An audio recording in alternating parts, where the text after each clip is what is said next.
అర్హులందరికీ ration కార్డులు ఇవ్వాల్సిందేనని Telangana CM Revanth Reddy స్పష్టం చేశారు. మళ్లీ దరఖాస్తులు చేయకుండా ప్రజలకు అవగాహన కల్పించాలని అధికారులకు సూచించారు.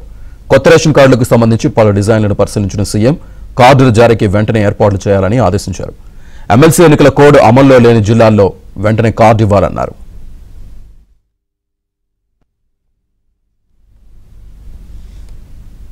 ఇదే అంశానికి సంబంధించి పూర్తి సమాచారాన్ని మా కరెస్పాండెంట్ నర్సింగ్ లైవ్లో అందిస్తారు. నర్సింగ్,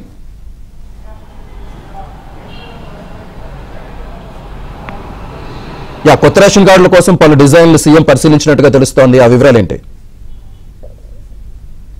శ్రీనివాస్, ఈరోజు ముఖ్యమంత్రి రేవంత్ రెడ్డి సివిల్ సప్లైస్ శాఖపై ఉన్నత స్థాయి సమీక్షా సమావేశాన్ని నిర్వహించారు. ఈ సమావేశానికి సివిల్ సప్లైస్కు సంబంధించినటువంటి ఉన్నతాధికారులతో పాటుగా ఆ శాఖ మంత్రి ఉత్తమ్ కుమార్ రెడ్డి కూడా హాజరయ్యారు. సో ఈ సమావేశంలో కీలకమైనటువంటి ఆదేశాలను జారీ చేశారు ముఖ్యమంత్రి రేవంత్ రెడ్డి. ఎప్పటి నుంచో రేషన్ కార్డుల కోసం ఎదురు చూస్తున్నటువంటి వారి అందరికీ కూడా శుభవార్తను చెప్పారు. వెంటనే ఈ రేషన్ కార్డుల జారీ ప్రక్రియను చేపట్టాలని చెప్పి అధికారులను ఆదేశించారు.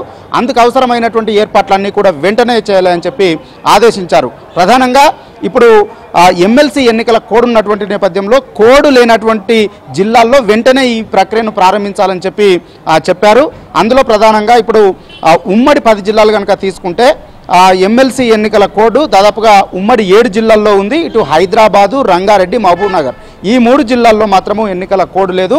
సో ఈ 3 జిల్లాల్లో వెంటనే రేషన్ కార్డుల జారీ ప్రక్రియను చేపట్టాలని చెప్పి ముఖ్యమంత్రి రేవంత్ రెడ్డి ఆదేశించారు. సో ఈ నేపథ్యంలో ఈ సివిల్ సప్లై అధికారులు సంబంధిత అధికారులంతా కూడా అందుకు సంబంధించినటువంటి ఏర్పాట్లలో ఇప్పటికే నిమగ్నం అయిపోయారు. వాస్తవానికి రేవంత్ రెడ్డి సర్కారు గత జనవరి 26వ తేదీనే ప్రతిష్టాత్మకమైనటువంటి పథకాలని ప్రారంభించింది. అందులో రైతు భరోసా కార్యక్రమాన్ని, రైతులకు ఎకరానికి 6,000 రూపాయల సహాయం చేసేటువంటి పథకానికి అదే రోజు శ్రీకారం చుట్టారు జనవరి 26వ తేదీన.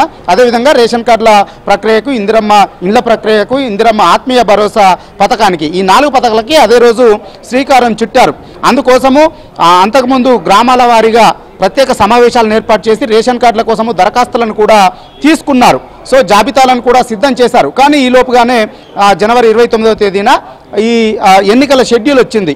2 టీచర్ ఎమ్మెల్సీ స్థానాలకు, 1 గ్రాడ్యుయేట్ ఎమ్మెల్సీ స్థానానికి వచ్చినటువంటి నేపథ్యంలో రాష్ట్రంలోని ఉమ్మడి 9 జిల్లాలకు కూడా ఈ ఎన్నికల కోడ్ అమల్లోకి వచ్చింది. దాంతో ఆ ప్రక్రియకి, రేషన్ కార్డుల జారీ ప్రక్రియకి బ్రేకులు పడ్డాయి. సో ఇప్పుడు వెంటనే జారీ చేయాలని చెప్పి ఆదేశించినటువంటి నేపథ్యంలో ఇప్పుడు ఈ కోర్టు లేనటువంటి 3 జిల్లాల్లో ప్రక్రియ ఈ రేషన్ కార్డులు ఇచ్చేందుకు ప్రభుత్వము సన్నాహాలు చేస్తుంది. అధికారులు అందుకు సంబంధించినటువంటి ఏర్పాట్లు కూడా చేస్తూ ఉన్నారు. ఇప్పటికే గ్రామాల వారీగా జాబితాలను కూడా సిద్ధం చేశారు. జాబితాలన్నీ కూడా సిద్ధమైపోయాయి.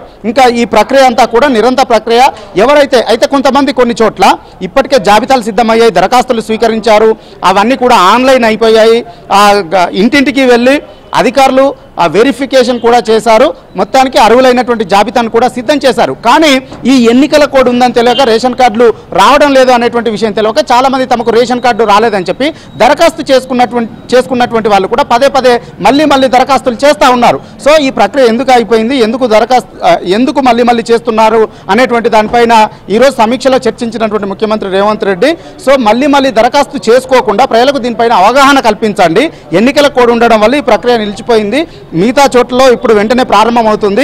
ఈ ఎన్నికలు ముగిసిన తర్వాత ఈ ఉమ్మడి 7 జిల్లాల్లో కూడా ఈ ప్రక్రియ వెంటనే ప్రారంభమవుతుంది అనేటువంటి విషయాల్ని ప్రజలకు అర్థమయ్యే విధంగా, రేషన్ కార్డుల కోసం ఎదురు చూస్తున్నటువంటి వాళ్ళకి అర్థమయ్యే విధంగా చెప్పండి అని చెప్పి ఈరోజు అధికారులకు ఆదేశాలు జారీ చేశారు. వాస్తవానికి ఎప్పటి నుంచో కూడా తెలంగాణ వచ్చిన తర్వాత బీఆర్ఎస్ హయాంలో కూడా చాలా మంది రేషన్ కార్డుల కోసం దరఖాస్తులు చేసుకున్నారు. కానీ అప్పటి నుంచి ఇప్పటి వరకు కూడా దరఖాస్తులు రేషన్ కార్డులు ఇవ్వకపోవడం వల్ల కొత్త రేషన్ కార్డుల కోసం ఎదురు చూస్తూ ఉన్నారు. ఇంకా చాలా మంది మార్పుల కోసం కూడా దరఖాస్తులు చేసుకుని ఉన్నారు. దాదాపుగా ఇట్లా 10 లక్షల మంది రాష్ట్రంలో ఉన్నారు. వాళ్ళందరికీ కూడా ఇక త్వరలోనే రేషన్ కార్డులు రాబోతున్నాయి. మొదటగానైతే ఈ కోడ్ అమల్లో లేనటువంటి 3 జిల్లాల్లో వెంటనే రేషన్ కార్డుల జారీ ప్రక్రియ ప్రారంభం కాబోతా ఉంది. Right, thank you.